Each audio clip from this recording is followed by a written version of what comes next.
الیاس کا ذکر ہو رہا ہے، یہ قوم کی طرف آئے تھے جو بعل نامی بت کو پوجتی تھی، اس بت کا نام انہوں نے بعل رکھ دیا اور اس شہر کا نام اسی وجہ سے بعلبک رکھا، اور مشہور ہے کہ یہ اب بھی جو ہے یہ شام میں یہ ایک شہر ہے، اس کے آثار ہیں۔ تو حضرت الیاس یہاں آئے تھے، ان کو اللہ کی دعوت دی تھی، لیکن انہوں نے دعوت قبول کرنے سے انکار کر دیا۔ اللہ فرماتے وَإِنَّ الیاس، اور بے شک الیاس بھی ہمارے رسولوں میں سے تھے، پیغمبروں میں سے تھے، جبکہ انہوں نے اپنی قوم کی کہا، اپنی قوم کو یہ بات کہی کہ کیا تم ڈرتے نہیں، کیا تم اس بعل بت کو پکارتے ہو اور اس ذات کو چھوڑتے ہو جو تمام پیدا کرنے والوں میں سب سے بہتر ہے؟ وہ کون ہے؟ اللہ، جو تمہارا رب ہے اور تمہارے پچھلے باپ دادا کا رب ہے۔ اللہ کہتے ہیں مگر انہوں نے مانے نہیں، فکذبوا، انہوں نے ان کو جھٹلایا، تو وہ سب کے سب حاضر کیے جائیں گے اللہ کے سامنے، دوزخ میں لائے جائیں گے سوائے اللہ کے مخلص چنے ہوئے بندوں کے۔ وَتَرَكْنَا، اور ہم نے اخیر میں ان بعد والوں میں ان کا ذکر خیر چھوڑ دیا، وہ یہ کہ آل الیاسین پر سلام ہو۔ الیاسین یعنی حضرت الیاس اور ان کی آل، یعنی ان کے متبع جو نیک بندے ہیں۔ انا کذالک، ہم اسی طرح نیکوکاروں کو بدلہ دیا کرتے ہیں، بے شک وہ ہمارے ایمان لانے والے بندوں میں تھے۔ وَإِنَّ لُوطًا لَمِنَ الْمُرْسَلِينَ، حضرت لوط اور ان کے قوم کا واقعہ تفصیل سے گزر گیا۔ اللہ فرماتے ہیں اور بے شک لوط بھی ہمارے پیغمبروں میں سے تھے، جبکہ ہم نے ان کو اور ان کے تمام گھر والوں کو نجات دی، سوائے اس بڑھیا کے جو پیچھے رہ جانے والوں میں رہ گئے۔ حضرت لوط کی اہلیہ یہ مسلمان نہیں ہوئی تھی، اس لیے پیچھے رہ گئے۔ باقی تمام قوم چونکہ جنسی بے راہ رہی ملوث تھی، بد کرداری میں ملوث تھی، تو اللہ کی طرف سے عذاب آیا۔ اللہ کہتے ہیں ثم دمرنا الآخرین، پھر ہم نے اوروں کو، دوسروں کو، سب کے سب کو تباہ و برباد کر دیا۔ وَإِنَّكُمْ، اور تم تو دن کو بھی اور رات کے وقت میں بھی ان بستیوں کے پاس سے گزرتے رہتے ہو، افلا تعقلون، کیا تم سمجھتے نہیں؟ حضرت لوط جو ہے سدوم ایک مقام کا نام ہے، تو یہ جو ہے بحر میت کے کنارے پر یہ ایک بستی تھی اردن میں۔ تو اللہ فرماتے ہیں مشرکین کا سفر ہوا کرتا تھا اس طرف، تم یہاں صبح شام یہاں سے گزرتے ہو کہ تمہیں اس کی عقل نہیں، چنانچہ اس کے اس طریقے سے ہلاک کیا کہ ان کی بستی جو ہے وہ سطح سمندر سے کئی گنا نیچے، کئی گنا جو ہے وہ گہرائی میں چلی گئی اور بالکل نیچے چلی گئی، اور وہاں پر جو ہے پھر وہ ایک بحر میت جو ہے وہ ایک جھیل جو ہے وجود میں آ گئی ہے جس میں کوئی چیز زندہ نہیں رہتی، حتیٰ کہ کوئی مچھلی نہیں اور کوئی پرندہ، کوئی جانور، اور کسی جانور کے انڈے بھی باقی نہیں رہتے، اور یہ اللہ کی طرف سے ایک عذاب تھا۔ وَإِنَّ یونس، اور بے شک حضرت یونس بھی پیغمبروں میں سے تھے، جبکہ اذ ابقا، وہ بھاگ کر جو ہے بری ہوئی کشتی میں پہنچے، فساہما، پھر قرعہ ڈالا، تو وہ ان لوگوں میں سے نکلے جنہوں نے جو ہے وہ نقصان اٹھایا، نقصان اٹھانے والے، ان کا نام نکل آیا۔ اب جب نام نکل آیا تو ان کو ڈالا گیا۔ تفصیل سے واقعہ جو سورہ یونس میں اس کی طرف اشارہ ہو چکا ہے، اللہ نے اس واقعے کا جو ایک پہلو ہے صرف اس کو ذکر کیا ہے، بال وہاں یہ بات گزر گئی ہے۔ یونس علیہ السلام چونکہ اللہ کے حکم، ظاہری حکم کے بغیر ہجرت کر کے تشریف لے گئے، ان کے لیے جائز ہجرت کرنا بالکل صحیح تھا، لیکن اللہ چاہتے تھے کہ پہلے ہمارا حکم ملتا، تو اللہ نے تنبیہ فرمائی۔ یہ کہنا بالکل غلط ہے کہ حضرت یونس علیہ السلام سے معاذ اللہ پیغمبرانہ شان میں کوئی گستاخی ہو گئی تھی، یعنی ان سے فریضہ منصب کی ادائیگی میں کوئی کوتاہی ہو گئی تھی۔ ارے بھائی وہ ہمارے تمہاری طرح کے انسان نہیں تھے جو اپنی تفسیروں میں اس طرح کی باتیں تم نے لکھنی شروع کر دی، وہ تو اللہ کے نبی تھے، رسول تھے۔ اگر فریضہ منصب میں ان سے کوتاہی ہو گئی تو پھر نبوت کا جو پورا کا پورا مقام ہے وہی ختم ہو جاتا ہے، تو پھر نبوت کی عمارت کہاں باقی رہتی ہے؟ ساری عمارت ہی ڈھہ جائے گی۔ یہ کہنا بالکل غلط ہے، ایسی کوئی بات نہیں ہے۔ انہوں نے پورا اپنا فریضہ منصب ہی ادا کیا، اپنی قوم کو عذاب سے ڈرایا تھا اور کہا تھا 3 دن میں عذاب آ جائے گا، نہیں مانو گے، چنانچہ جو ہے وہ نہیں مانے، اللہ کی طرف سے عذاب انہیں دکھلایا گیا۔ اب ان میں توبہ کی تو عذاب ٹل گیا۔ حضرت یونس اس وقت جا چکے تھے باہر، تو حضرت یونس علیہ السلام کو خیال آیا کہ لوگ تو مجھے جھوٹا کہیں گے، اور ان کے یہاں یہ نظام تھا کہ جو جھوٹا ثابت ہو اس کو قتل کر دیا جائے، اس لیے حضرت یونس علیہ السلام اب وہاں سے ہجرت کر کے نکلے، کشتی میں گئے۔ کشتی والوں نے کہا بھائی یہ کشتی تو جو ہے وہ ڈاواں ڈول ہو رہی ہے، ایسا لگتا ہے کہ اس میں کوئی گناہ گار آیا، قرعہ ڈالا گیا تو حضرت یونس کا نام نکلا، کہنے لگے بظاہر نیک ہوتے ہیں، پھر قرعہ ڈالا پھر انہیں کا نام نکلا۔ حضرت یونس نے کہا بے شک مجھ سے خطا ہوئی ہے، اور پھر ان کو جو ہے وہ ڈال دیا گیا مچھلی میں، فالتقمہ الحوت، سمندر میں ڈال دیا گیا، فالتقمہ الحوت، چنانچہ ان کو مچھلی نے نگل لیا۔ وہو ملیم، اور یہ خود اپنے آپ کو ملامت کر رہے ہیں، خود اپنے دل میں جو ہے پشیمان تھے۔ فلولا، اللہ کہتے ہیں اگر یہ بات نہ ہوتی کہ وہ ہماری پاکی بیان کرنے والوں میں ہوتے تو للبث، تو وہ اس کے پیٹ میں اس دن تک رہتے جس دن وہ دوبارہ زندہ کیے جائیں گے، قیامت تک۔ فنبذناہ، لیکن انہوں نے کہا اس اندھیرے میں بھی اللہ کو یاد کیا، لا الہ الا انت سبحانک انی کنت من الظالمین، جیسے کہ سورہ انبیاء میں گزرا، اس سے معلوم ذکر اللہ کی یہ خاصیت کہ ہر اس موقع پر جب اسباب ختم ہو جائیں اور وسائل کام نہ آ سکیں تو اللہ کا ذکر جو ہے وہ راہ نکال لیتا ہے. فنبذناہ، اللہ کہتے ہیں ہم نے ان کو جو ہے ایک کھلے میدان میں ڈال دیا اور وہ بیمار تھے، ظاہر مچھلی کے پیٹ سے نکلے، کمزور بدن سے بیمار تھے. وانبتنا، اور ہم نے ان پر جو ہے ایک بیل والا بغیر بیل والا درخت جو ہے وہ اگا دیا، یعنی ایسی درخت جس کی بیل زمین کے اوپر اٹھی ہوئی.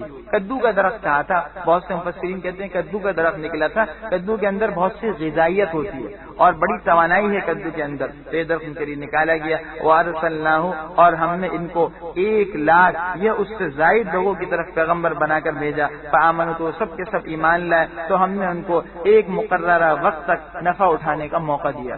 آگے اللہ ان انبیاء کے واقعات سنانے کے بعد دوبارہ مشرکین کو تنبیہ کرتے ہیں. فاستفتہم، اے نبی آپ ان سے پوچھئے کہ کیا آپ کے رب کے لیے بیٹیاں اور ان کے لیے بیٹے ہیں؟ فرشتوں نے کیا کہا؟ مشرکین کہتے تھے کہ فرشتے اللہ کی بیٹیاں ہیں. جب ان سے پوچھا جاتا ہے کہ بھائی وہ کیسے بیٹی ہیں، اللہ کی بیوی تو ہے نہیں، کہتے نہیں جن کے جو سردار ہیں نا، جنات کے سردار، ان کی بیٹیوں سے اللہ کا نکاح ہوا، تو ان کی بیٹیاں جو ہیں جنات کے سرداروں کی بیٹیاں یہ اللہ کی بیویاں ہیں اور ان سے یہ فرشتے پیدا ہوئے جو بیٹیاں ہیں اللہ کی. اللہ کہتے ہیں واہ، اول تو خدا کی کوئی اولاد ہی نہیں، اور دوسری بات ہے کہ خدا کی تم نے اولاد ٹھہرانی تھی تو وہ ٹھہرائی جو خود اپنے لیے ناپسند کرتے ہو. اپنے لیے تو بیٹیاں پسند نہیں کرتے، بیٹے چاہتے ہیں، اور اللہ کے لیے بیٹیاں چاہتے ہیں. یہ کون سی تقسیم ہے بھائی؟ تو فرمایا علی ربک البنات ولہم البنون، کیا آپ کے رب کے لیے بیٹیاں اور ان کے لیے جو ہے وہ بیٹے ہیں؟ ہم خلقنا الملائکہ، کیا ہم نے فرشتوں کو عورتیں بنایا ہے اور یہ اس وقت میں موجود تھے کیا؟ الا، سن لو، خبردار، یہ اپنی جھوٹ کی بنائی ہوئی باتیں کہتے ہیں، اپنی طرف سے جھوٹ گھڑ کر یہ باتیں کہہ رہے ہیں. کیا کہ ولد اللہ، یہ بات کہتے ہیں کہ اللہ نے اولاد جنی، اللہ کی اولاد ہے، اور یہ سب کے سب جھوٹے ہیں. اصطفى البناتی، کیا اس نے لڑکیوں کو لڑکوں پر چن لیا، اس وجہ سے اللہ نے لڑکیاں بنائی؟ نہیں، ہے غلط. ما لکم، تم کو کیا ہو گیا کہ تم کیسے فیصلے کرتے ہو؟ افلا تذکرون، کیا تم نصیحت حاصل نہیں کرتے؟ ام لکم، یا تمہارے پاس کوئی کھلی ہوئی دلیل اور سند موجود ہے تو تم لے آؤ وہ لکھی ہوئی تحریر، اگر تم سچے ہو، اگر تمہارے پاس کوئی ایسی تحریر ہو جس سے پتہ چلے کہ اللہ کی یہ بیٹیاں ہیں. وجعلوا، اب وہ کہتے تھے کہ جنات سے تعلق ہو گیا اللہ کا. جنات سے کیا تعلق ہوگی؟ جنات کے سرداروں سے اللہ کا نکاح ہوا. تو اللہ کہتے ہیں انہوں نے وجعلوا، اور انہوں نے اللہ کے اور جنات کے درمیان ایک رشتہ بنا دیا، سسرالی تعلق. بھائی جو سسرالی رشتے دار ہوتے ہیں ان کا تو بڑا خیال کیا جاتا ہے، اور اللہ کہتے ہیں یہ سارے کے سارے جن، ان کو بھی یقین ہے کہ قیامت میں ہم سب لائے جائیں گے، اور جو گناہگار ہیں شیاطین ان کو دوزخ میں ڈالا جائے گا. تو یہ کیسے رشتے دار ہوا؟ وَلَقَدْ عَلِمَتِ الْجِنَّةُ، اور تحقیق یہ جنات بھی اس بات کا یقین کرتے ہیں کہ یہ سب کے سب پیش کیے جائیں گے اللہ کے سامنے. سبحان اللہ، پاک ہے اللہ ان چیزوں سے جن کو اللہ کی طرف منسوب کرتے ہیں اور جو بیان کرتے ہیں، سوائے اللہ کے ان بندوں کے جو چنے ہوئے ہیں، وہ بچ جائیں گے اللہ کے عذاب سے. فَإِنَّكُمْ، بس بے شک تم اور جو وہ تمہارے تمام معبود جن کو تم پوجتے ہو، مَا أَنْتُمْ عَلَيْهِ بِفَاتِنِينَ، تم سب کے سب اللہ سے بچ نہیں سکتے، خدا کے خلاف خدا سے بچ نہیں سکتے. اور یوں بھی ترجمہ کر سکتے ہیں کہ تم خدا کے خلاف کسی کو بہکا نہیں سکتے، الا مگر اس شخص کو جو کہ دوزخ ہی میں جانے والا ہے، جس نے دوزخ میں پہنچنا ہے. وما منا، اور ہم میں سے ہر ایک کا ایک مقام مقرر ہے. یہ فرشتے کہہ رہے ہیں، فرشتے بھی اللہ کے سامنے کہتے ہیں ہر ایک کے ایک مقام ہے، حد اس حد سے آگے نہیں بڑھ سکتا، اور اپنی عاجزی کا اظہار کرتے ہیں. کیا کہتے ہیں؟ وَإِنَّا لَنَحْنُ الصَّافُونَ، اور ہم سب باندھے رہتے ہیں. وَإِنَّا، اور ہم اللہ کی پاکی بیان کرتے رہتے ہیں. یہ فرشتوں کی زبانی اللہ نے یہ کلام نقل کیا. آگے اللہ فرماتے ہیں وَإِن كَانُوا، اور بے شک یہ لوگ یعنی یہ کفار کہا کرتے تھے، لَوْ أَنَّ عِندَنَا، کاش ہمارے پاس پہلے لوگوں کی کوئی نصیحت کی کتاب ہوتی، لَكُنَّا، تو ہم اللہ کے چنے ہوئے بندوں میں سے ہوتے. ان کو ایسی کتاب ہوتی جس میں پہلے لوگوں کا تذکرہ ہوتا اور نصیحت بھی ہوتی ہمارے لیے. اب وہ کتاب آ گئی تو فکفروا بھی، اب یہ اس کا انکار کرتے ہیں. ان قریب اس کا نتیجہ جان لیں گے اس قرآن کا انکار کرنے کا. وَلَقَدْ سَبَقَتْ، اور تحقیق ہمارا اپنے پیغام پہنچانے والے بندوں سے یہ وعدہ ہو چکا ہے. کیا وعدہ ہو چکا ہے؟ انہم، کہ بے شک انہی کی مدد کی جائے گی، اور بے شک ہمارا جو لشکر ہے وہ غالب رہے گا. اللہ نے وعدہ کیا کہ ہمیشہ انبیاء غالب رہیں گے اور ہر دور میں ان کے مخلصین متبعین غالب رہیں گے. ایسا کبھی نہیں ہو سکتا کہ انبیاء کا ان کے متبعین کا لشکر شکست کھا جائے. ہاں شرط یہ ہے، جیسا بار بار گزرا، حق اور باطل کے مقابلے میں حق و قوت ہوگی جبکہ حق جو ہے وہ خالص ہو. ہاں اگر اگر حق شکست کھا رہا ہے تو اس کی وجہ ہے کہ وہ حق ہے ہی نہیں، یعنی اس کے اندر حقانیت والی بات نہیں ہے، اس نے باطل کی چیز اختیار کر لی اور باطل نے حق کے اصول لے لیے تو پھر باطل کو غلبہ ہو جائے گا۔ فتول عنہ، تو آپ ان سے ایک وقت تک بے رخی برتیے، ان سے اعراض فرمائیے، وابصرہم، اور آپ انہیں دیکھتے رہیے، ان قریب یہ بھی دیکھ لیں گے، یعنی کفر کا انجام دیکھ لیں گے۔ افبعذابنا، کیا یہ ہمارے عذاب کو جلدی طلب کرتے ہیں؟ فاذا نزل، پر جب وہ ان کے میدان میں آ جائے گا، ان کے علاقے میں آ جائے گا تو ان لوگوں کی صبح بہت بری ہوگی جن کو ڈرایا گیا تھا۔ وتولا، اور آپ ایک وقت تک ان سے منہ پھیرے رہیے، اور وابصر، آپ بھی دیکھتے رہیے، فسوف یبصرون، ان قریب بھی اس کفر کا نتیجہ دیکھ لیں گے۔ سبحان ربک رب العزت عما یصفون، پاک ہے آپ کا رب جو عزت والا ہے اور ہر ان چیزوں سے پاک ہے جن کو وہ بیان کرتے ہیں۔ وسلام علی المرسلین، اور سلامتی ہے اس کے پیغمبروں پر۔ والحمد للہ رب العالمین، اور سب تعریف ہے اس خدا ہی کو سزاوار ہے جو تمام جہانوں کا رب ہے۔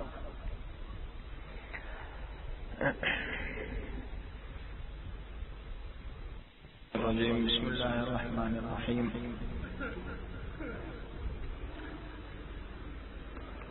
یہ مکی سورت ہے اور اس سورت میں 88 آیات اور 5 رکوع ہیں۔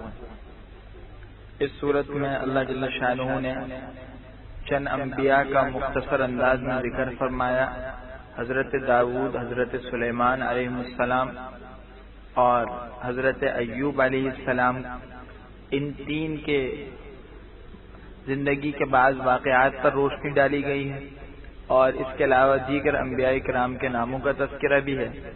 اور شروع میں قرآن کریم اور نبی کریم صلی اللہ علیہ وسلم کی دعوت سے اور آخرت سے متعلق جو کافروں کے نظریات اور شکوک و شبہات سے اس کا ذکر فرمایا، اور اخیر صورت کے اندر پھر جنت اور دوزخ کے جو مناظر ہیں اس پر تھوڑی سی روشنی ڈالی ہے، اور پھر شیطان اور حضرت آدم کا جو واقعہ پیش آیا اس کا ذکر ہوا۔ بسم اللہ الرحمن الرحیم۔ صاد والقرآن ذی الذکر، صاد، قسم ہے قرآن کی جو نصیحت دینے والا ہے۔ بل الذین کفروا، بلکہ حقیقت حال یہ ہے کہ کافر لوگ غرور اور مخالفت کے اندر مبتلا ہیں۔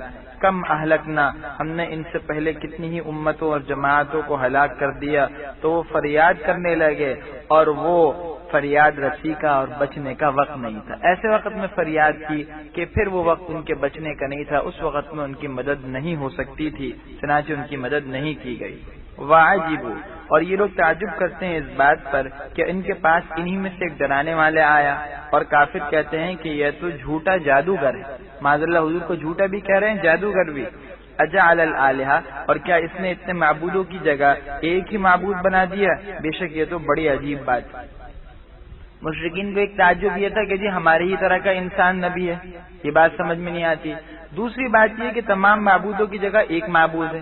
مشرکین نے مختلف معبود مقرر کر رکھے تھے مختلف کاموں کے لیے، تقسیم کار کر دی تھی کہ جی بارش بھیجنے والا خدا فلانا ہے، اور ایک خدا دوسرا ہے جو رات دن نکالتا ہے، ایک اور خدا ہے جو اولاد دیتا ہے، اس طرح کی تقسیم کار کر دی۔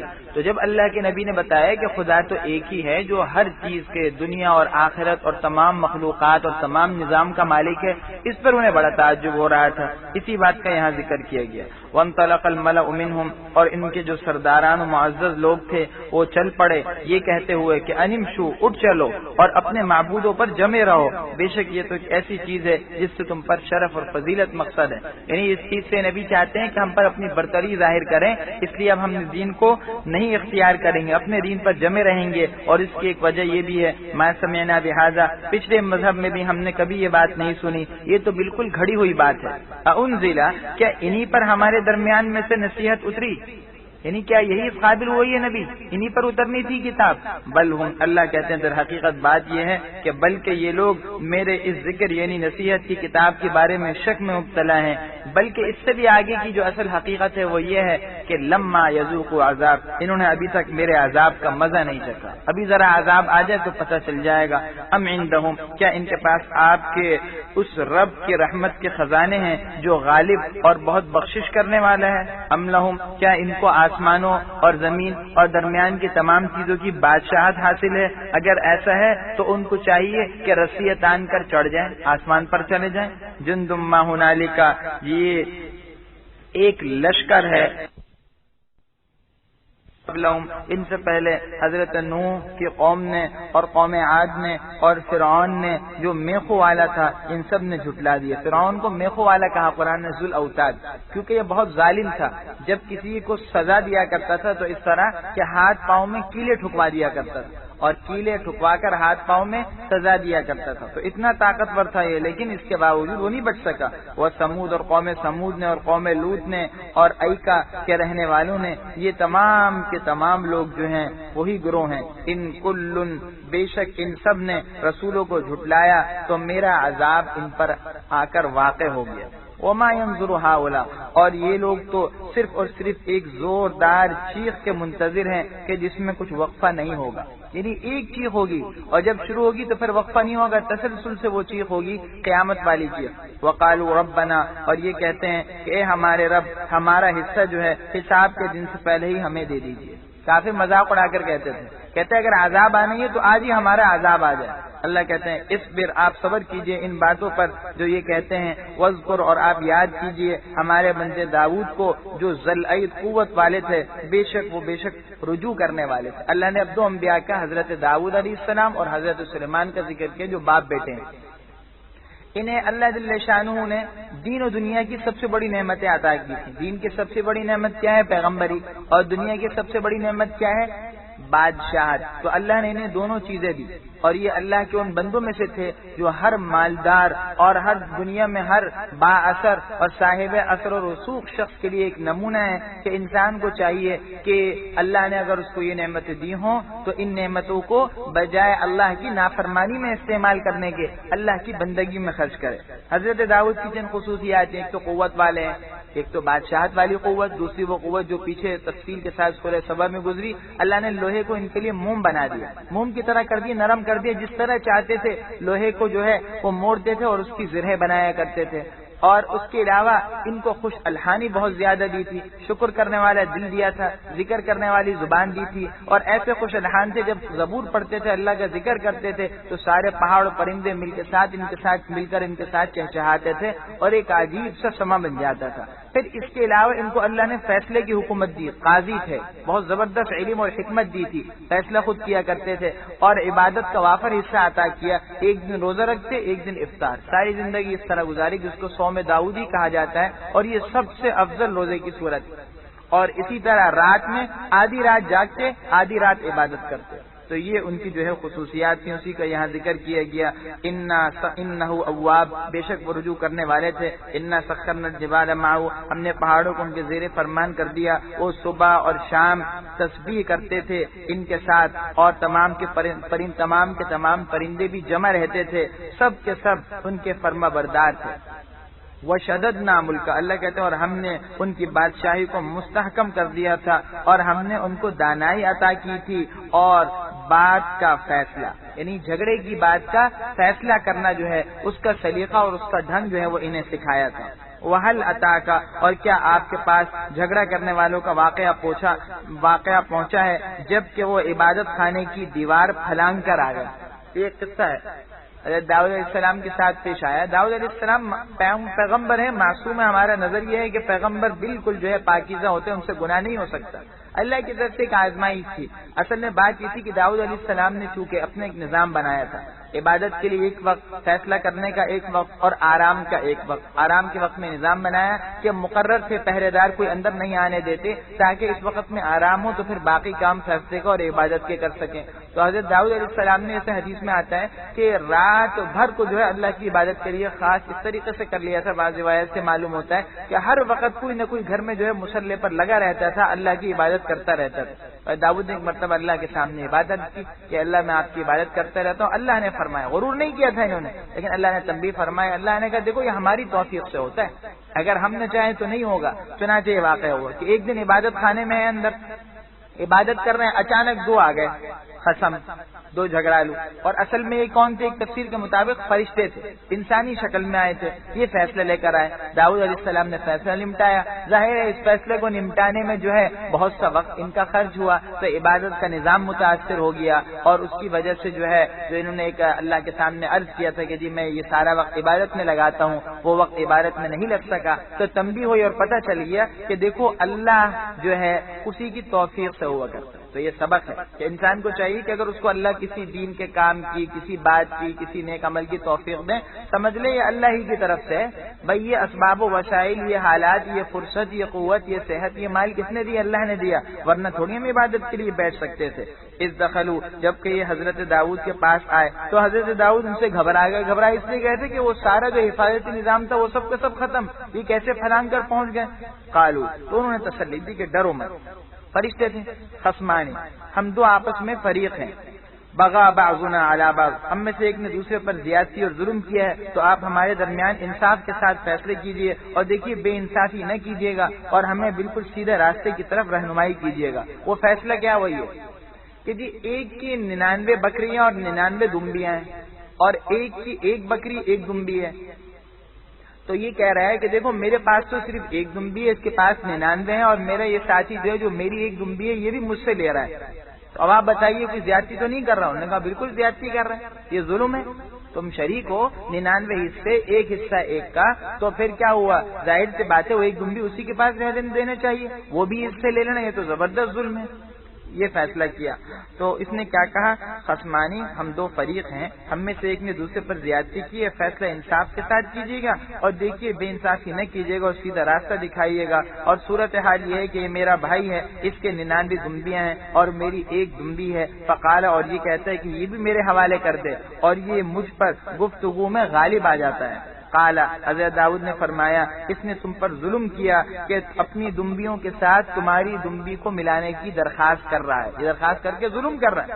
وَإِنَّ، اور اکثر شریک جو ہیں وہ ان میں سے ایک دوسرے پر ظلم کرتے ہیں، سوائے ان لوگوں کے جو ایمان لائے اور نے نیک کام کیے، اور ایسے لوگ بہت کم ہیں۔ قرآن کریم بتا رہا ہے کہ شراکت میں عموماً ناانصافی ہوا کرتی ہے، بہت کم ایسے شریک ہوتے ہیں جو شراکت میں تمام شرعی اصولوں کا خیال کرتے ہیں اور پورے انصاف کے مطابق تقسیم کرتے ہیں، ورنہ عموماً ایسا ہوتا ہے جیسا کہ آج کل مشاہدہ ہے کہ ایک دوسرے کے حق میں ڈنڈی مار جاتا ہے، جو ظالم ہوتا ہے جس کے دل میں اللہ کا خوف نہیں ہوتا وہ دوسرے کو جو ہے دوسرے کے حق کو کھا جاتا ہے۔ وظن داؤد، اس وقت حضرت داؤد نے انداز کر لیا کہ ہم نے ان کو آزمایا ہے، تو انہیں اپنے پروردگار سے معافی چاہیے، اور وہ جھک کر گر پڑے یعنی رکوع میں، اور اللہ کی طرف رجوع کیا۔ اللہ کہتے ہیں ہم نے ان کو بخش دیا اور معاف کر دیا، اور ان کا ہمارے یہاں بہت قرب اور عمدہ مقام ہے۔ یا داؤد، اللہ ان کو مخاطب فرما رہے ہیں کہ اے داؤد، ہم نے تم کو زمین میں بادشاہ بنا دیا، بس تم لوگوں کے درمیان انصاف کے مطابق فیصلہ کرنا، اور دیکھو اپنی خواہشات کی پیروی نہ کرنا کہ وہ تمہیں اللہ کے راستے سے گمراہ کر دیں گے اور بھٹکا دیں گی۔ بے شک وہ لوگ جو اللہ کے راستے سے بھٹک جاتے ہیں ان کے لیے سخت عذاب ہے، اس وجہ سے کہ انہوں نے حساب کے دن یعنی قیامت کے دن کو بھلا دیا۔ وما خلقنا السماء، اللہ فرماتے ہیں ہم نے آسمانوں کو اور زمین کو اور جو کچھ اس کائنات کے درمیان ہے بیکار اور بے مصلحت پیدا نہیں کیا، اس کے اندر تو بڑی مصلحتیں ہیں۔ ذالکا، یہ تو ان لوگوں کا خیال ہے جو کافر ہیں، اور کافروں کے لیے آگ کے عذاب سے ہلاکت ہے۔ کافروں کا خیال یہ کہ یہ سب ایسی بیکار ہے، یہ آسمان زمین یہ دنیا صرف تفریح کا ہے، یہ اس کے اندر تحقیقات بھی کرتے ہیں تو وہ کس نیت سے کرتے ہیں؟ مادہ پرست آنکھوں سے دیکھتے ہیں، تو صرف تحقیق اس لیے کہ نئی سے نئی معلومات مل جائیں اور اس دنیا پر جو ہے اپنی زیادہ سے زیادہ حکومت قائم کر لیں۔ نہیں بھائی، یہ سارا کا سارا جو نظام ہے یہ غور و فکر کی دعوت دے رہا ہے، اور یہ نظام جیسے کہ بار بار قرآن میں پیچھے گزرا بتا رہا ہے کہ اس کا کوئی پیدا کرنے والا ہے۔ ام نجعل الذین آمنوا، کیا ہم ان لوگوں کو جو ایمان لائے اور نیک کام کرتے رہے ان کی طرح کر دیں گے جو زمین میں فتنہ اور فساد برپا کرتے رہے؟ اور ام نجعل المتقین، کیا ہم پرہیزگاروں کو بد کرداروں کی طرح کر دیں گے؟ کتاب، یہ کتاب ہے جو ہم نے آپ کی طرف نازل کی ہے، بابرکت ہے، یہ اس لیے تاکہ وہ اس کے آیات میں غور و فکر کریں اور تاکہ عقل مند لوگ نصیحت حاصل کریں۔ وَوَهَبْنَا، اللہ فرماتے ہیں ہم نے حضرت داؤد کو سلیمان عطا کیے، ان کے بیٹے ہیں، نعم العبد، وہ بہت ہی اچھے بندے تھے، انہو بے شک وہ اللہ کی طرف رجوع کرنے والے تھے۔ آگے ان کے چند واقعات کا ذکر کہ پہلا واقعہ اذ عرض علیہ، جبکہ ان کے سامنے شام کے وقت میں عمدہ اور اصیل گھوڑے پیش کیے گئے، صافنات، گھوڑوں کی قسم ہوتی ہے عمدہ قسم گھوڑوں، فقالا تو کہنے لگے کہ میں ان گھوڑوں کی اس مال کی محبت میں لگ کر اپنے رب کے ذکر سے غافل ہو گیا، یہاں تک کہ یہ سورج اونٹ میں جا کر چھپ گیا، سورج جا کر چھپ گیا، ردوہا ان گھوڑوں کو میرے پاس واپس لے آؤ، فتفقا اللہ فرماتے ہیں چنانچہ یہ ان کی پنڈلیوں اور ان کی گردنوں پر ہاتھ پھیرنے لگے۔ اکثر مفسرین نے جو اس کی تفسیر کی وہ یہ کی کہ سلیمان علیہ السلام کے سامنے ایک مرتبہ گھوڑے لائے گئے، اور یہ گھوڑے جو ہے پسندیدہ جانور ہوا تھا، جہاد میں بھی استعمال ہوتا ہے، تو حضرت سلیمان علیہ السلام نے اس کو دلچسپی سے دیکھا اور خوب اچھے طریقے سے جب دیکھا تو اس کو دیکھنے میں، اس کا معائنہ کرنے میں اتنے زیادہ لگ گئے اور مشغول ہو گئے کہ وہ جو نماز کا وقت تھا وہ نکل گیا۔ اب ہو سکتا ہے وہ نفل نماز ان کی شریعت میں اثر کی، اور ویسے بھی بھول چوک تو معاف ہے، خیر یہاں تک کہ سورج غروب ہو گیا تو وہ جو اثر کا وقت تھا وہ نکل گیا۔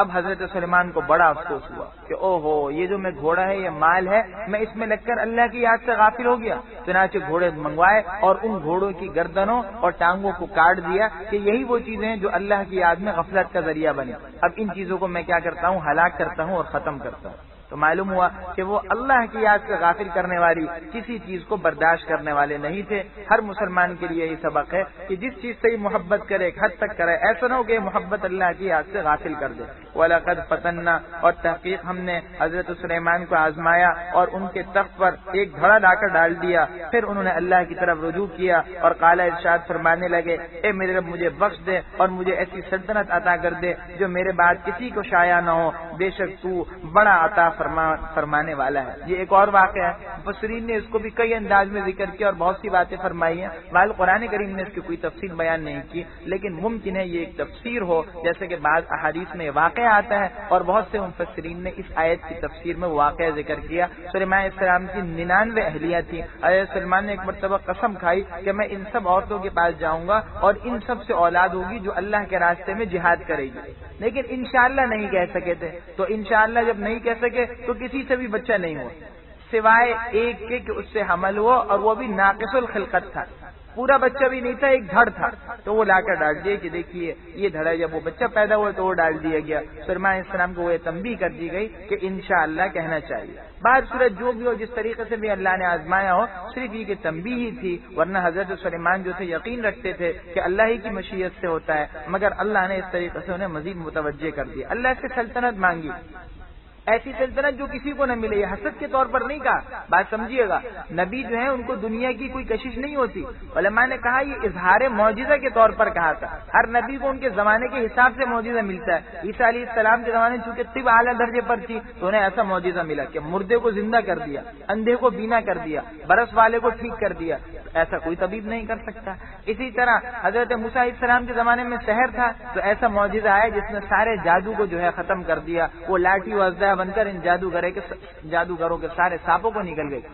تو اسی طرح حضرت سلیمان علیہ السلام کے زمانے میں بادشاہت کا بہت چرچا تھا، بادشاہت کا مال کا جو اس کا بڑا رواج تھا، بڑے بڑے بادشاہ اس زمانے میں تھے۔ حضرت سلیمان چاہتے تھے کہ مجھے یہ بادشاہت ملے تاکہ میری نبوت کی دلیل بن جائے، چنانچہ اس لیے انہیں بادشاہت مانگی اور اللہ نے ایسی بادشاہت دی۔ کیا بادشاہت تھی؟ آگے اس کا نقشہ کھینچا گیا کہ اللہ نے صرف انسانوں کو ان کے تابع نہیں کیا، جنات بھی ان کے تابع ہو گئے، ہر قسم کے کام لیتے تھے جنات سے، اور جنات تو جنات، یہ پرندے بھی ان کے تابع ہو گئے، پرندوں کی بولیاں وہ سمجھتے تھے، اور تو اور ہوا کو تابع کر دیا کہ صبح سے دوپہر تک جو ہے وہ ایک دن کی مسافت طے ہو گئی، ایک مہینے کی مسافت، اور شام سے رات تک ایک مہینے کی مسافت جو ہے وہ ہوا جو ہے وہ جو ہے طے کرا دیا کرتی تھی۔ فسخرنا لہ الريح، اللہ فرماتے ہیں ہم نے ہوا کو ان کے زیر فرما کر دیا کہ وہ ان کے حکم سے بالکل نرم اور خوشگوار انداز میں چلتی تھی اور ان کو لے جا کر وہاں پہنچا دی جہاں یہ پہنچنا چاہتے تھے۔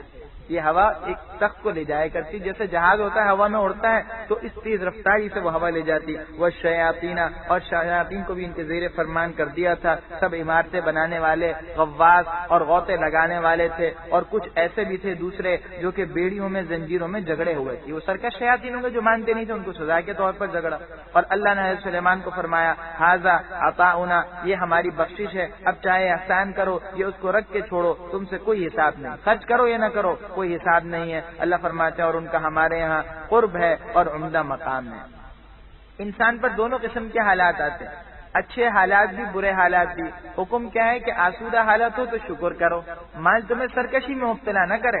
اس مال کو، اس صحت کو، اس جوانی کو، اس قوت کو، ان اسباب و وسائل کو اللہ کی رضامندی میں خرچ کرو. اس کا نمونہ یہ حضرت سلیمان اور حضرت داؤد علیہ السلام ہے. اور دوسرا مرحلہ کیا ہوتا ہے؟ دوسری حالت یہ آتی ہے کہ جی مصیبت آ جاتی ہے، تکلیف آ جاتی ہے، برے حالات آتے ہیں. اللہ نے اس کا نمونہ، اس میں بھی نمونہ ہمارے سامنے رکھ دیا. وہ کون ہے؟ حضرت ایوب. اب کوئی بندہ نہیں کہہ سکتا کہ اللہ میاں میں تو عبادت کر ہی نہیں سکتا تھا، میرے تو حالات ہی ایسے تھے، معاشی مسائل تھے، دوسرے مسائل تھے. اللہ حضرت ایوب کا ذکر کر رہے ہیں. دیکھو اگر یہ حالات ہیں تو اس میں صبر اختیار کرو. حضرت ایوب نے صبر کیا، ایسا مثالی صبر کیا کہ صبر ایوبی ایک ضرب المثل بن گیا. ایوب علیہ السلام کا مختصر سا واقعہ ہے کہ اللہ نے ان کو مال بھی دی، اولاد بھی دی تھی، ان کو بڑے اچھے اچھے گھر دیے تھے، باغات تھے، مویشی تھے اور بہت کچھ تھا. لیکن اللہ کی طرف سے آزمائش آئی، گھر جو ہے وہ گر گئے، باغات جل گئے، مویشی جو ہے وہ مر گئے، آل و اولاد جو ہے وہ ہلاک ہو گئی، حتیٰ کہ تنہا رہ گئے. اور پھر ان کے جسم میں بیماری آ گئی، کوئی ایسی بیماری آئی جس کی وجہ سے بڑی تکلیف میں ہو گئے. بہت سی تفسیر کی کتابوں میں لکھا ہے کہ ایسی بیماری آئی تھی جو بہت سخت تھی. اب بعض کتابوں میں تو یہاں تک لکھ دیا گیا کہ جی بدن پر کیڑے پڑ گئے تھے اور ان کو ایک کوڑے پر لے جا کر ڈال دیا گیا. بظاہر یہ بات صحیح معلوم نہیں ہوتی، محققین کی رائے کہ ایسی کوئی بات نہیں تھی. اس کی وجہ سے ہم نے پہلے بھی عرض کیا کہ انبیاء کو اللہ پاک دنیاوی اعتبار سے بھی باوجاہت بناتے ہیں. ان کی خاندانی حیثیت اور ان کی جسمانی شخصیت ایسی ہوتی ہے کہ لوگوں کے اندر کوئی ایسی جو ہے وہ رکاوٹ دل میں نہیں محسوس کرتے جس کی وجہ سے ان کی بات پر ایمان نہیں رہا. ان کی شخصیت میں ایک کشش ہوتی ہے. تو یہ تو ایک نامناسب بات لگتی ہے کہ جی نبی کے جسم میں کیڑے پڑ جائیں اور دوسرے لوگ ان سے گھن کھائیں. تو یہ مشہور تو ہے لیکن بظاہر تحقیق کی بات کے یہ خلاف ہے. کوئی بیماری تھی بارضورت اور وہ سخت تکلیف تھی. حضرت ایوب نے اس میں بھی صبر کیا. صرف کیا کہتے تھے؟ رب انی مسنی الضر وانت ارحم الراحمین، جس کا قرآن نے دوسری جگہ سورہ انبیاء میں ذکر کیا ہے. بس یہی فرماتے تھے. چنانچہ اللہ نے پھر قبول کیا ان کی دعا کو اور ایک طویل عرصے بعد، بلکہ بعض روایت کے مطابق تقریباً 10 برس اس سے بھی زیادہ عرصے اس تکلیف میں رہے. پھر ان کی تکلیف دور ہوئی، حکم دیے گا پاؤں مارو، چشمہ نکلا اور چشمہ نکلنے کے بعد جو اس سے نہایا اور اس کو پیا تو جسم ٹھیک ہو گیا. اور پھر اور ان کو اولاد اللہ نے دے دی اور ان جیسا بلکہ اس سے بھی زیادہ جو ہے مال و متاع دے دیا. واذکر، اور یاد کرو ہمارے بندے ایوب کو جب انہوں نے اپنے رب کو پکارا کہ مجھے شیطان نے ایذا اور تکلیف دے رکھی ہے. اور کوز برجلک، شیطان ایذا اور تکلیف دے رہے. ایوب علیہ السلام جو ہے بعض تفسیر کی کتابوں میں واقع لکھا ہے کہ ایوب کے لیے ایک مرتبہ جا رہی تھی، وہی دیکھ بھال کیا کرتی تھی. شیطان جو ہے نا وہ طبیب کی صورت میں، ایک ڈاکٹر کی صورت میں، معالج کی صورت میں انہیں ملا. کہا چاہتی ہو کہ شوہر شفا یاب ہو جائے؟ اس نے کہا بالکل. شیطان نے کہا اچھا اگر شفا یاب ہو گیا تو تم یہ کہہ دینا کہ اس کی وجہ سے شفا ہوئی. اپنے بارے میں کہنے لگا یہ کہہ دینا بس، اور کچھ نہیں چاہتا میں تم سے معاوضہ. اہلیہ نے حضرت ایوب سے ذکر کیا تو ایوب کو اس پر بڑا رنج ہوا اور کہا کہ اس نے تو جو ہے وہ شرک پر تمہیں آمادہ کرنا چاہے.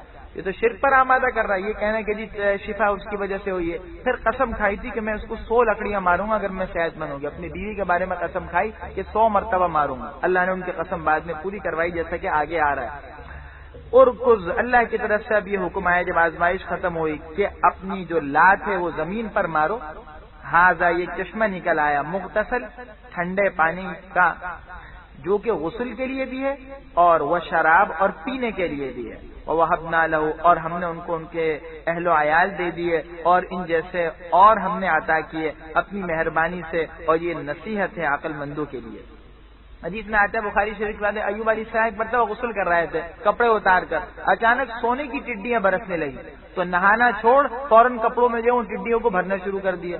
اللہ نے کہا یا ایوب الم اکن اغنیتک عما ترى، یہ کیا بات، میں نے تمہیں غنی نہیں کر دیا، مالدار ٹڈیاں کیوں لے رہے ہو؟ کہنے لگے بے شک غنی تو ہوں ولکن لا غنا بعن برکتک، میں آپ کی برکت سے تو مستغنی نہیں، یہ تو آپ کی طرف سے براہ راست یہ رزق آ رہا ہے تو یہ تو برکت ہے سراپا. معلوم ہو ایک ہے مال کو دنیا کی لالچ میں لینا یہ صحیح نہیں، لیکن ایک ہے اس نقطۂ نگاہ سے ہے نا کہ یہ اللہ کا عطا کردہ ہے. تو اگر اس نیت سے لے رہا تب تو بڑی اچھی بات ہے. حدیث میں آتا ہے اللہ چاہتے ہیں کہ اگر کسی بندے کو اللہ کوئی نعمت دے، خوشحالی دے تو اس کا اثر اس پر ظاہر ہو. مالدار ہے پھر بھی فقیروں کی طرف پھرتا ہے، کوئی سمجھتا ہے جی اللہ سے اس کو زکات دے دو، یہ اچھی بات نہیں ہے. مالدار ہے تو نعمت کا اثر ظاہر ہو لیکن اللہ کی نعمت کے شکرانے کے طور پر. پہن رہے ہیں، اس لیے نہیں کہ معاذ اللہ جو ہے وہ اکڑ ہے یا فخر ہے، غرور ہے، اپنے اوپر کوئی گھمنڈ نہیں۔ وخذ بیدک، یہ وہ واقعہ جب اہلیہ نے قسم کھائی تھی تو اللہ نے قسم اس طرح پوری کرائی، فرمایا اور اپنے ہاتھ میں ایک جو ہے جھاڑو لے لو، ایک ڈھیری لے لو، کس کی؟ گھاس کی، یعنی ایک جھاڑو لے لو تنکوں کی، فضرب بھی، اور مارو اس کو، یعنی اپنی بیوی کو، ولا تحنث، اور قسم مت توڑو، یعنی اس طرح تمہاری قسم پوری ہو جائے گی کہ 100 تنکے لے لو اور 100 تنکوں کو ایک مٹھی میں لے کر ان کو مار دینا، تو اس طرح 100 وہ لکڑیوں والے قسم پوری ہو گئی۔ اللہ کہتے ہیں ہم نے ان کو صبر کرنے والا پایا، وہ بہت ہی خوب بندے تھے، بے شک وہ رجوع کرنے والے تھے۔ وذکر، اور آپ ہمارے بندے حضرت ابراہیم و اسحاق و یعقوب کو یاد کیجیے، جو کہ ہاتھوں اور آنکھوں والے، یعنی اللہ نے انہیں کیا کیا تھا؟ حقیقی بصارت دی تھی، اور اللہ کی طرف سے واقعی انہیں جو ہے وہ ایسی نعمتیں ملی تھی کہ جس کو وہ اللہ کی نعمتوں میں استعمال کرتے تھے۔ انا اخلصناہم، یہ جتنے انبیاء ان کا ذکر آیا، اللہ فرماتے ہیں ہم نے ان کو ایک خاص صفت یعنی آخرت کے گھر کی یاد سے ممتاز کیا تھا۔ یہ دیکھیے انبیاء اور مؤمنین میں یہ صفت ہوا کرتی ہے، وہ کیا ہے؟ آخرت کے گھر کی یاد۔ ایک مسلمان کی یہ شان ہوا کرتی ہے کہ وہ دنیا کے سارے دھندوں میں لگتا ہے، کاروبار کرتا ہے، تجارت کرتا ہے، دنیا کے کام کرتا ہے، لیکن فکر آخرت اس کے دل سے ختم نہیں ہوتی۔ وہ حلال و حرام کو ہر وقت سامنے رکھتا ہے، اور کاروبار میں اس طرح نہیں لگتا کہ اللہ کو بھول جائے، نماز کو بھول جائے، اللہ کے فرائض کو یا اللہ کے بندوں کے حقوق کو مل جائے۔ یہ وہی ذکرت دار ہے، اگر مسلمان یہ روش اختیار کر لے تو وہ بھی اللہ کے مقربین میں شامل ہو جائے۔ وَإِنَّهُمْ، اللہ کہتے ہیں اور وہ ہمارے نزدیک ہمارے چنے ہوئے اور نیک لوگوں میں تھے۔ وَاذْكُرْ، اور آپ حضرت اسماعیل اور یسع اور ذوالکفل، یہ تینوں کی تینوں اللہ کے نبی ہیں۔ ذوالکفل تو فرمایا اسماعیل، یسع اور ذوالکفل جو ہیں ان تینوں کو یاد فرمائیے۔ وَكُلٌّ مِّنَ الْأَخْيَارِ، اور یہ سب کے سب نیک لوگوں میں سے تھے۔ ھذا ذکر، یہ قرآن نصیحت ہے، اور بے شک پرہیزگاروں کے لیے تو عمدہ مقام ہے۔ وہ کیا ہے؟ ہمیشہ کے رہنے کے باغات ہیں جن کے دروازے کھلے ہوں گے۔ جس طرح کوئی مہمان آتا ہے تو اس کے استقبال میں پہلے دروازے کھول دیے جاتے ہیں، یعنی کہ مہمان کھٹکھٹا کھڑا ہوا ہے کہ جس وقت پر بلایا تھا تو اب دروازے ہی کھل کے نہیں دیتا، نہیں، مہمان کے لیے پہلے سے دروازے کھول دیے جاتے ہیں، اور صاحب خانہ کھڑا ہوتا ہے تو فرشتے پہلے سے استقبال میں کھڑے ہوں گے اور دروازے جنت کے کھلے ہوں گے، اور پھر وہاں کیا نعمت ہے؟ متکئین فیہا، سہارا لگائے وہاں بیٹھے ہوں گے، اور اس میں طرح طرح کے بہت زیادہ عمدہ قسم کے میوے اور طرح طرح کے مشروبات جو ہیں وہ منگوائیں گے، اور وعندہم، ان کے پاس نیچے نگاہ رکھنے والی ہم عمر عورتیں ہوں گی، بیویاں۔ ھذا، یہ وہ ہے جس کا تم سے وعدہ کیا جاتا تھا حساب کے دن کے لیے، یعنی حساب کے دن تم سے وعدہ کیا جاتا ہے، یہ چیزیں ملیں گی، آج اللہ نے دے دی۔ ان ھذا، بے شک یہ ہمارا رزق ہے جو کبھی ختم نہیں ہوگا۔ اب یہ تو ھذا، یہ تو وہ نعمتیں ہیں جو ہم نے کس کو دی؟ فرما برداروں کو۔ دوسری طرف کا کیا حال ہے؟ وَإِنَّ لِلطَّاغِينَ، اور سرکشوں کے لیے بہت برا ٹھکانہ ہے، وہ جہنم ہے جس میں یہ داخل ہوں گے، اور وہ بہت ہی برا بچھونا ہے اور بہت ہی برے آرام گاہ ہے۔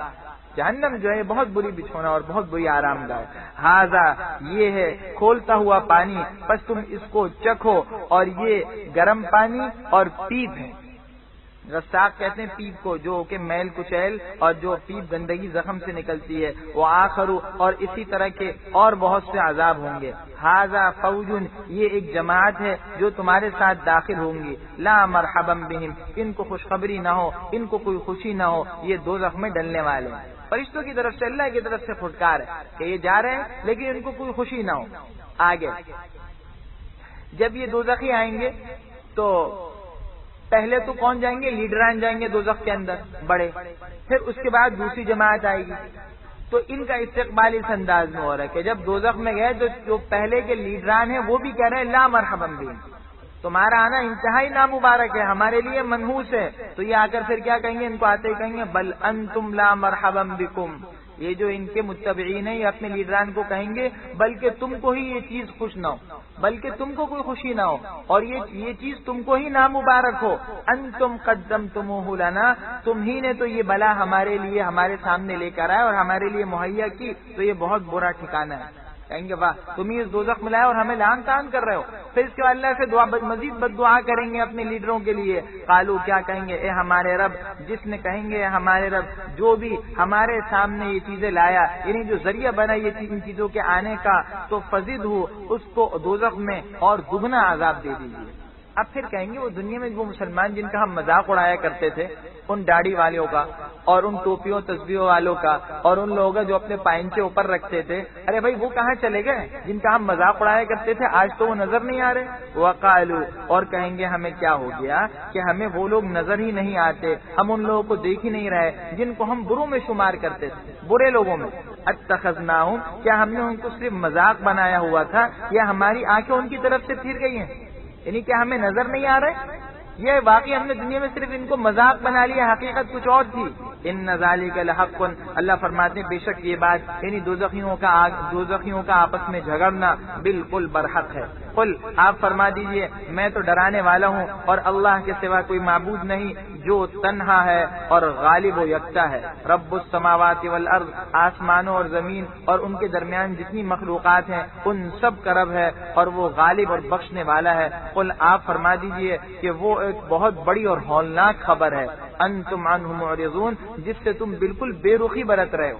یہ قیامت کی جتنی خبریں واقعات ہیں یہ کوئی معمولی نہیں ہے کہ اس کو سن کر اڑا دو۔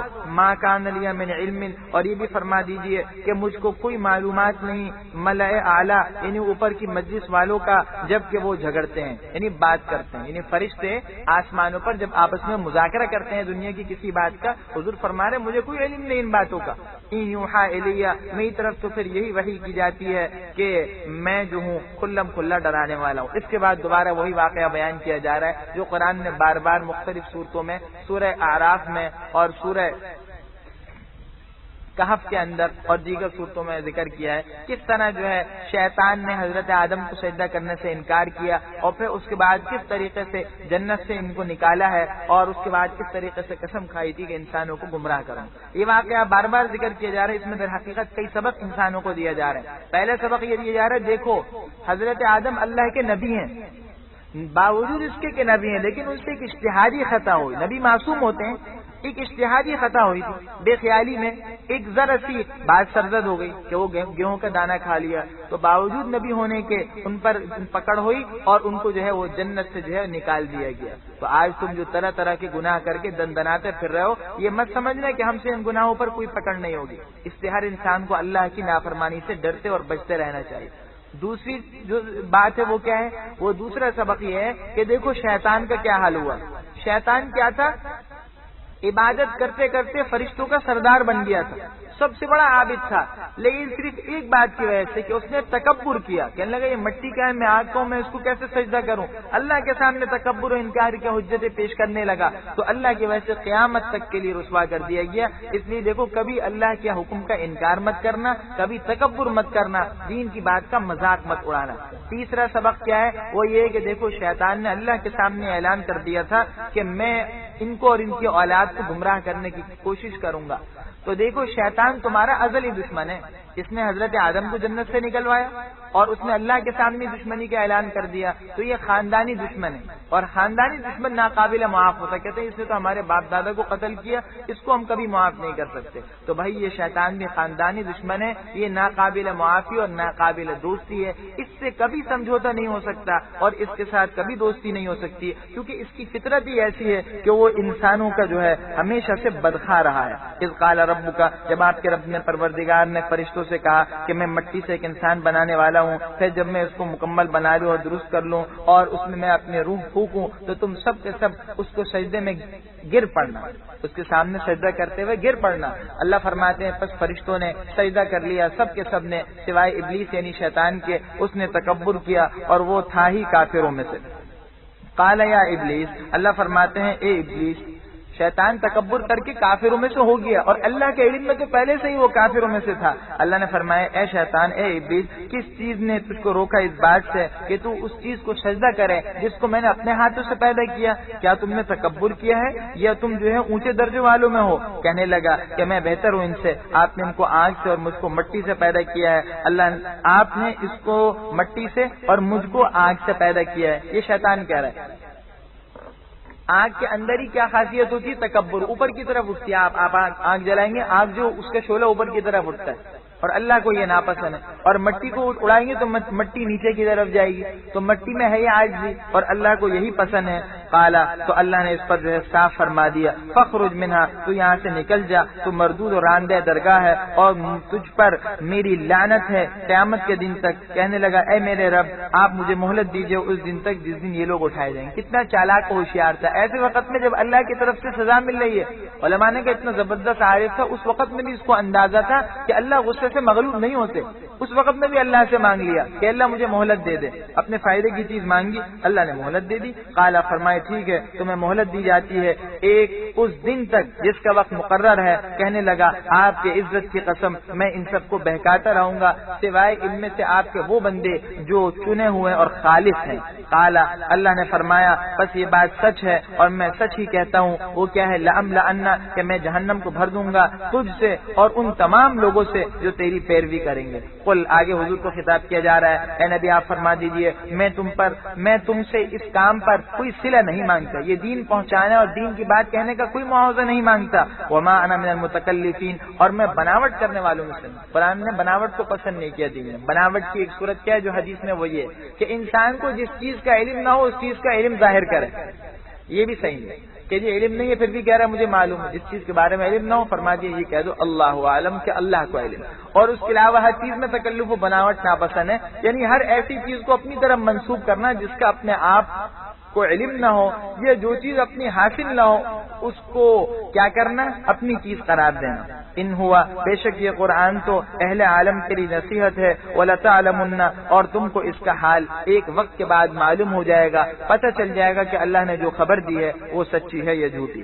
آگے سورہ زمر شروع ہو رہی ہے اور یہ مکی صورت ہے. اس صورت میں 75 آیات اور 8 رکوع ہیں. اللہ نے اس صورت میں بھی ایمان کی اور کفر کی مختلف انداز میں روشنی دی ہے. قیامت میں تفصیل سے جو ہے مجرموں کو گناہگاروں کے حالات بیان کیے ہیں اور جنتیوں کا جو حال جنت میں جانے کے بعد ہوگا اس کو بیان کیا ہے. اور ابتدا میں اللہ نے قرآن کی حقانیت اور اپنی قدرت کو مختلف انداز میں بیان فرمایا. بسم اللہ الرحمن الرحیم تنزیل الکتاب من اللہ العزیز الحکیم. یہ قرآن کتاب اتارے گئی ہے اس اللہ کی طرف سے جو غالب اور دانا ہے. انا بے شک ہم نے آپ کی طرف یہ کتاب اتاری جو بالکل برحق ہے, بس آپ اللہ ہی کی عبادت کیجئے. دین کو یعنی عبادت کو اسی کے لیے خالص کرتے ہوئے اللہ سب کے سب سن لو کیا خالص عبادت اللہ ہی کے لیے زیبا ہے.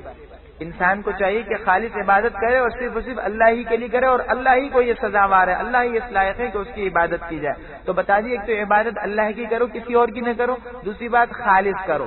خالص عبادت میں ہر وہ عبادت آ گئی جس کے اندر کوئی نمود نہ ہو. تو پتہ چلا اگر اللہ ہی کے لیے عبادت کر رہا ہے لیکن نمود کا پہلو آ گیا, دکھاوا آ گیا, کوئی اور دنیا کا نفع اور مفاد سامنے آ گیا تو پھر وہ خالص عبادت نہیں رہی.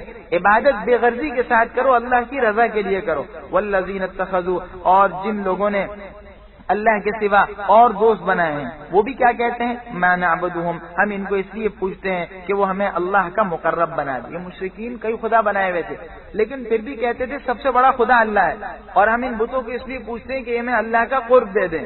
ان اللہ یحکم بینہم یہ ان کا جھوٹ ہے. اللہ فرماتے ہیں اللہ ان کے درمیان فیصلہ کر دے گا ان چیزوں میں جس میں وہ اختلاف کر رہے ہیں. بے شک اللہ جل شانہ جھوٹے اور ناشکرے کو ہدایت نہیں دیتا. لو اراد اللہ اگر اللہ یہ چاہتا کہ کسی کو اپنا بیٹا بنائے تو اپنی مخلوق میں سے جس کو چاہتا منتخب کر لیتا. یہ تم کہتے ہو کہ فلانا اللہ کا بیٹا ہے, حضرت عیسیٰ بیٹے ہیں, حضرت عزیر بیٹے ہیں, یہ فرشتے بیٹی ہیں, اپنی طرف سے کیوں منتخب کر رہا ہو؟ معلوم اللہ کی کوئی اولاد ہی نہیں ہے. سبحانہ وہ اللہ پاک ہے اور وہ اللہ ہے جو یکتا اور غالب ہے. خلق السماوات والارض بالحق اس نے آسمانوں اور زمین کو بالکل برحق اور ایک تدبیر اور نظام کے ساتھ پیدا کیا ہے. وہ رات کو دن پر اور دن کو رات پر لپیٹتا ہے اور اس نے سورج کو اور چاند کو کام پر لگا رکھا ہے. ہر ایک مقررہ وقت تک چلتے رہیں گے. الا سن لو وہی غالب بھی ہے اور بخشنے والا بھی. یہ سارا کا سارا نظام سورج اور چاند کا اپنے مقررہ وقت پر نکلنا چھپنا, رات اور دن کا اور دوسرا نظام سب اللہ کی قدرت کی نشانی ہے. آگے فرماتے ہیں خلقکم اس نے تم کو ایک شخص سے پیدا کیا, یعنی وہ کون ہے؟ حضرت آدم. ان سے ہی حضرت حوا پیدا ہوئی. تو سب کے سب ایک ہی ماں باپ کے اولاد, لہٰذا کسی بنیاد پر کوئی فخر نہیں کر سکتا کسی پر. فضیلت ہے تو صرف تقوی کی بنا پر ہے. ثم جعل منہا پھر ان سے ان کی بیوی کو پیدا کیا. وانزل لکم اور تمہارے لیے چوپاؤں میں سے 8 جوڑے بنائے جس کی تفصیل سورہ انعام میں گزری. ثمانیۃ ازواج وہ 8 جوڑے کون سے ہیں؟ بکرا, بکری, بھیڑ اور بھیڑ کا مؤنث بھیڑنی, اور اس کے علاوہ پھر کیا ہے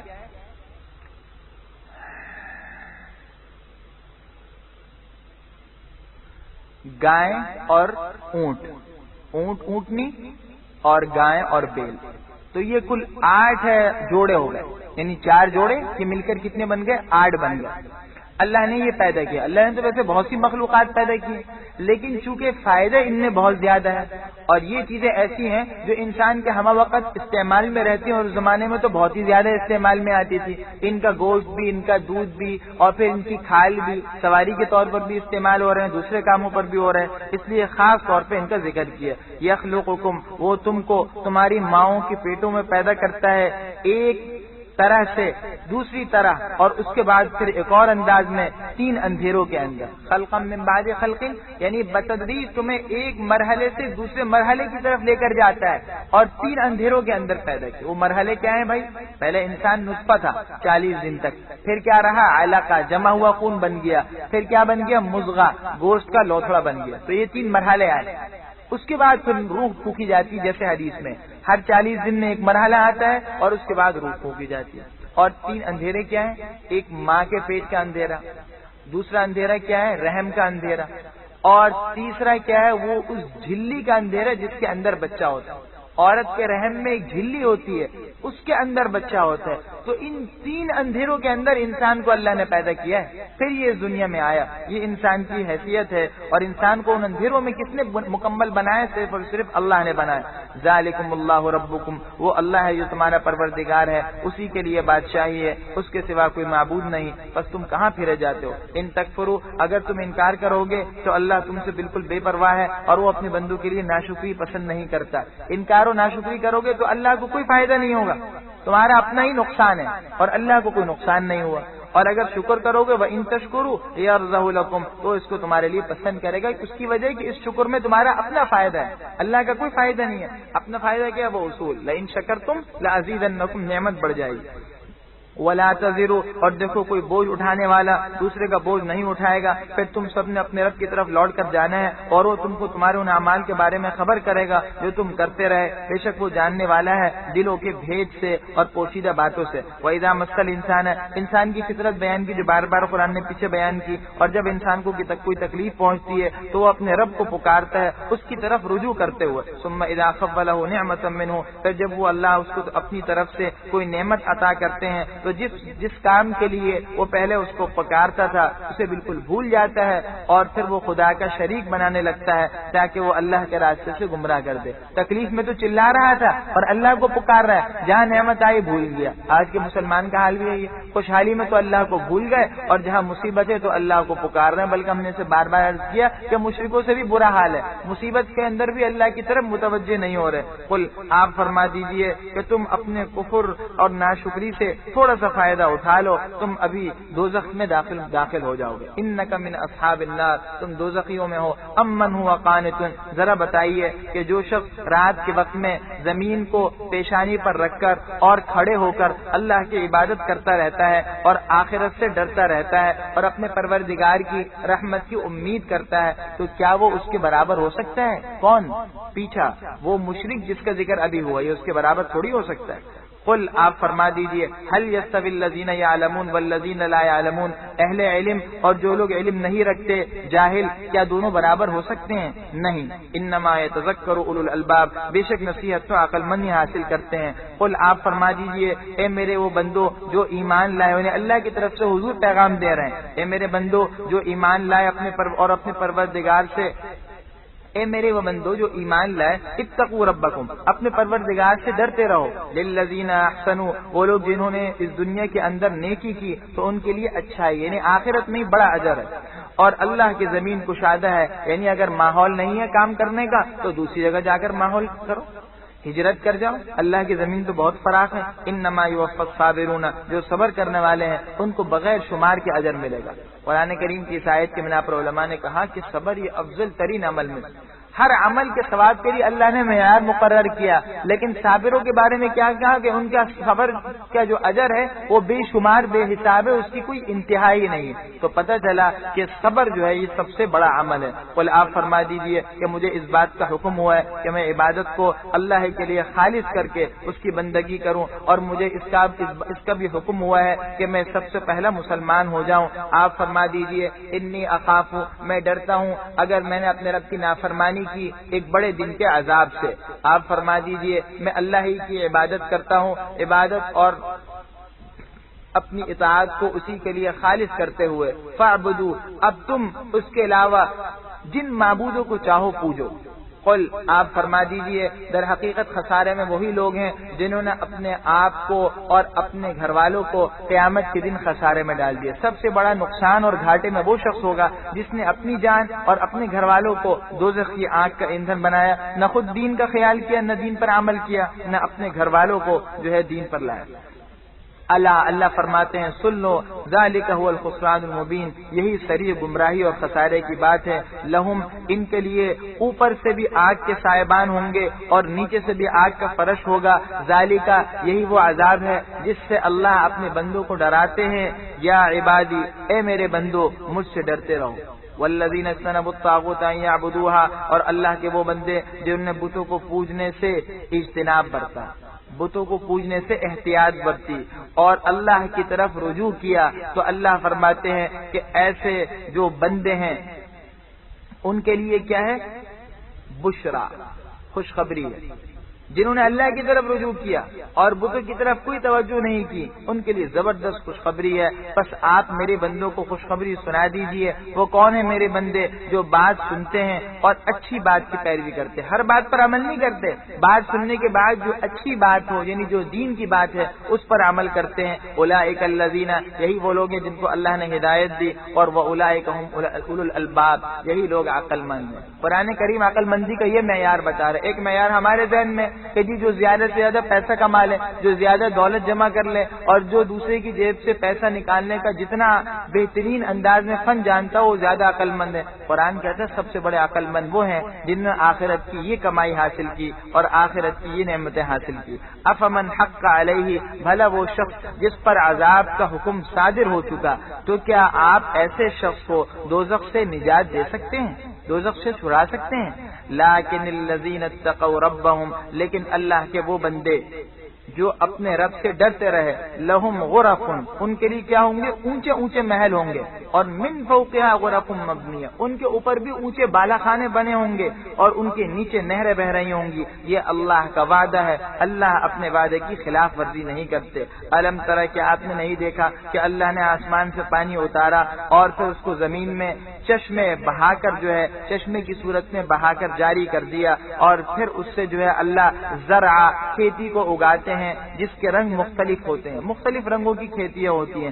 ثم یہیج، پھر وہ کھیتی خشک ہو جاتی ہے، پھر آپ اس کو دیکھتے ہیں کہ وہ بالکل زرد ہو گئی، اور پھر اللہ اسے چورا چورا کر دیتے ہیں۔ ان فی ذلک لذکری لاولی الالباب، بے شک اس میں عقل مندوں کے لیے نصیحت۔ کتنی زبردست نصیحت ہے کہ اللہ نے کس طرح آسمان سے پانی اتارا تھا، پہلے کیسا غلہ تھا، سبزہ تھا، ہریالی تھی، لیکن کچھ ہی دنوں کے اندر بالکل نقشہ بدل جاتا ہے۔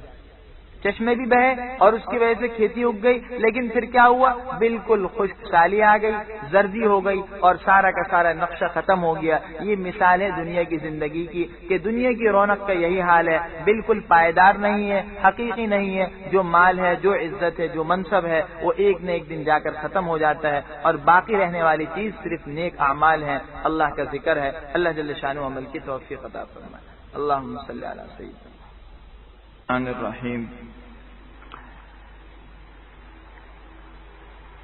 سورہ زمر جو مکی سورت ہے، اس کے تیسرے رکوع کا آغاز ہو رہا ہے۔ اعوذ باللہ من الشیطان الرجیم، بسم اللہ الرحمن الرحیم۔ افمن شرح اللہ صدرہ للاسلام فہو علی نور من ربہ۔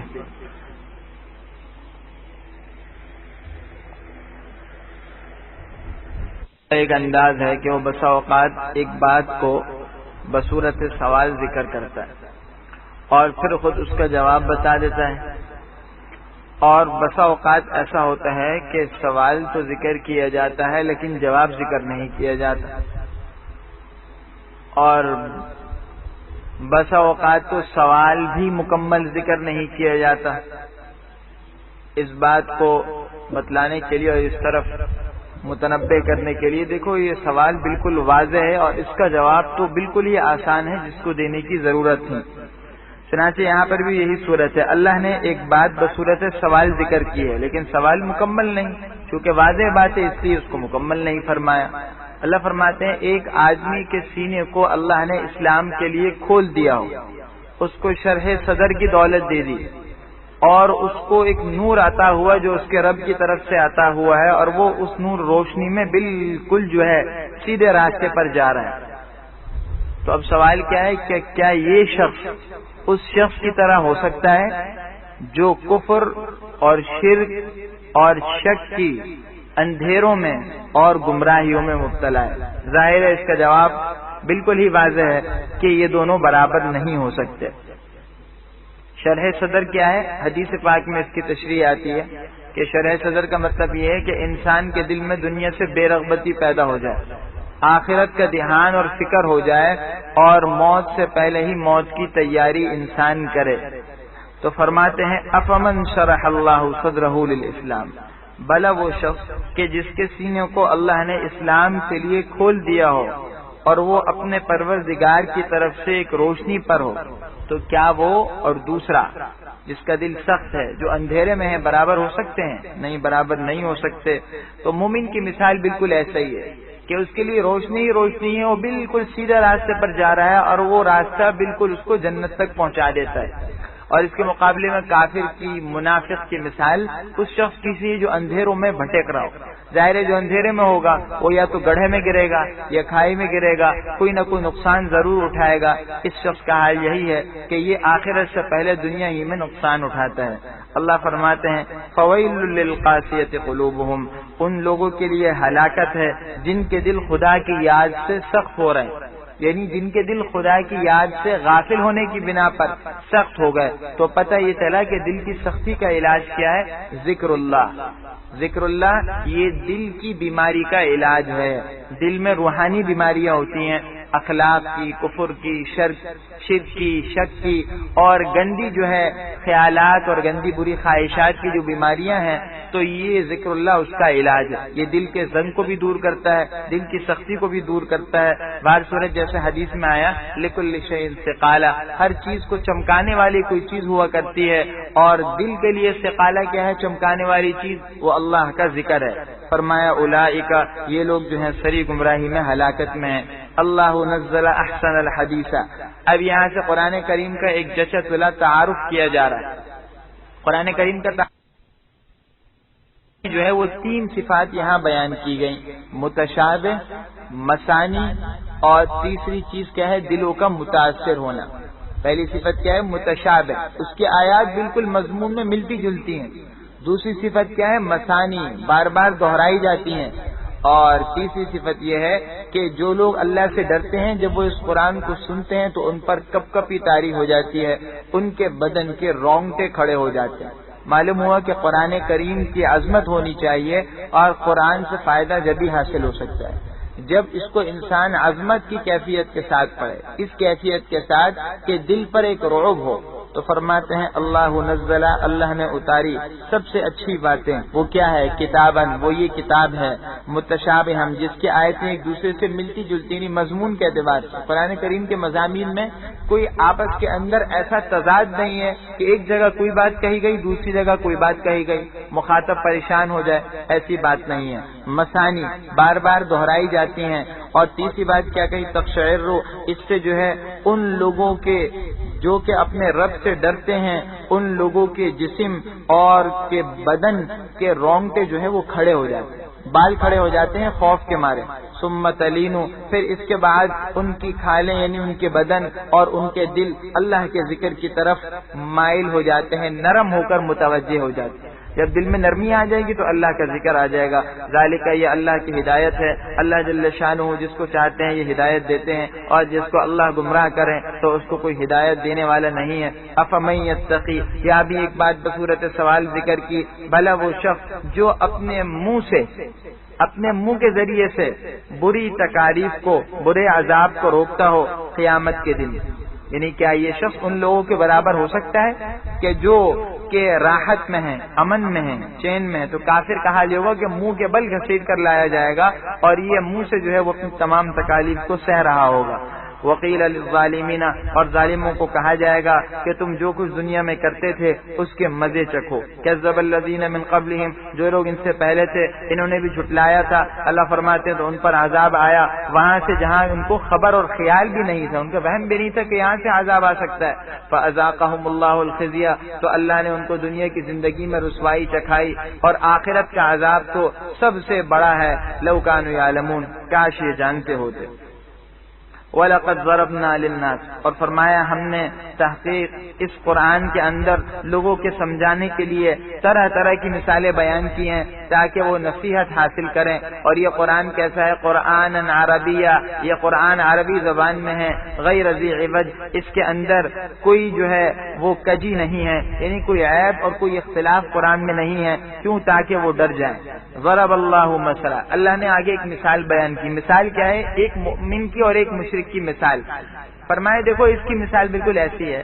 مومن کی مثال تو یوں سمجھو جیسا کہ ایک شخص ہے اور وہ غلام ہے ایک آقا کا. اس کا آقا بھی ایک ہے، سلیم الفطرت ہے، سلجھی ہوئی طبیعت کا ہے اور وہ اس کی طبیعت کا پورا خیال کرتا ہے. ایک طرف یہ غلام ہے، دوسری طرف وہ غلام ہے جس کے کئی آقا ہیں، یعنی وہ کئی آدمیوں میں مشترک ہے، کئی آدمیوں کی مشترکہ ملکیت ہے. اور وہ جو کئی آقا ہیں وہ طبیعت کے اعتبار سے بھی برے ہیں اور ان کے درمیان آپس میں اتفاق بھی نہیں ہے، آپس میں مناسبت بھی نہیں ہے.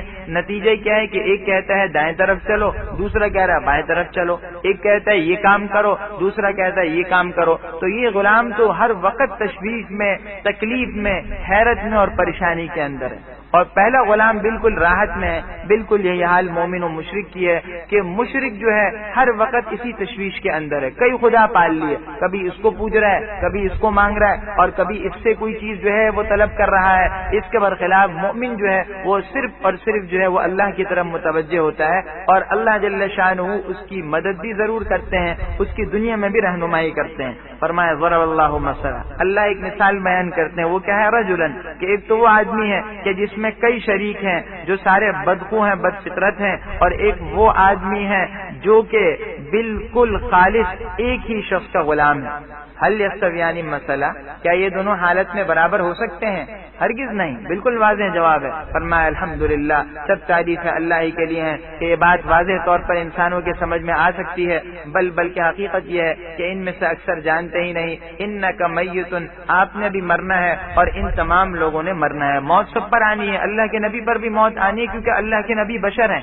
بتا دیے نبی خدا نہیں ہوتے، جو خدا ہوتا اس پر کبھی موت طاری نہیں ہوتی اور نبی پر موت آئی ہے تو اس کا مطلب یہ ہے کہ نبی عام انسانوں کی طرح ہے. یہ الگ بات ہے کہ ہمارا عقیدہ ہے کہ اللہ کے نبی اس دنیا سے تشریف تو لے گئے لیکن اللہ کے نبی اس دنیا سے تشریف لے جانے کے بعد قبر میں زندہ ہیں. اللہ نے اپنے نبی کو حیات عطا کی ہے قبر کے اندر. حدیث پاک میں اس کی بالکل وضاحت ہے اور صاف الفاظ ہیں، الانبیاء احیاء فی قبورہم، او کما قال علیہ السلام، کہ انبیاء اپنی قبروں میں زندہ ہوتے ہیں اور نماز بھی پڑھتے ہیں، عبادت بھی کرتے ہیں اور دیگر اعمال.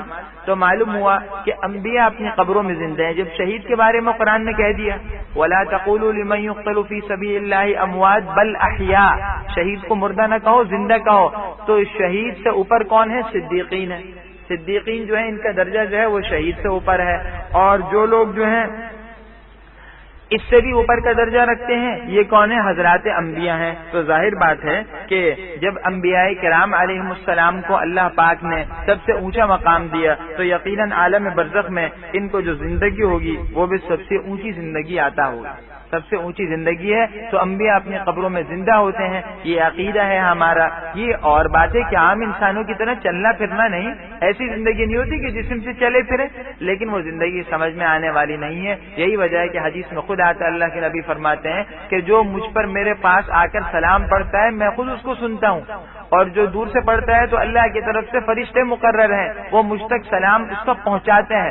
دنیا میں جس جگہ پر بھی کوئی انسان اللہ کے نبی پر درود و سلام پڑھتا ہے تو وہ نبی تک پہنچتا ہے اور نبی اس کا جواب دیتے ہیں۔ فرمایا ثم انکم، پھر تم قیامت کے دن اپنے پروردگار کے یہاں جھگڑا کرو گے، یعنی اللہ کے جھگڑا کرو گے اور اس بارے میں فیصلہ کر دیا جائے گا۔